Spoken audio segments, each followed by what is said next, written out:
Ola, repasando as actas do Senado romano de hai máis de 2000 anos, porque os romanos tiñan todo moi documentado, non?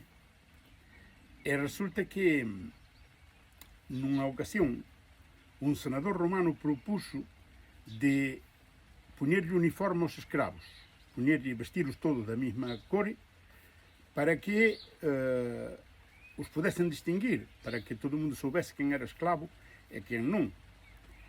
Entón, houve un vasto debate, houve moitas emendas, e finalmente decidiron de non facer. O argumento que valiu foi que se vestían os escravos da mesma maneira, pois saberían que son moitos. Entón daríalle a mellor idea de que se revoltaban podían ganar. Esa idea non está mal.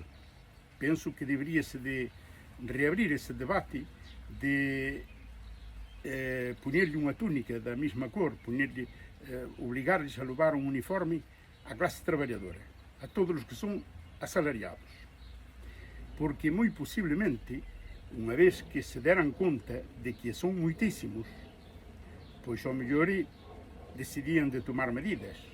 Pero por outro lado, eles mesmos, cando se miraran ao espello, daban-se conta que eso da clase media é unha falacia, eso da clase media é unha milonga. E moi posiblemente se deran conta, tomaran consciencia de que eran clase traballadora. E ti que pensas?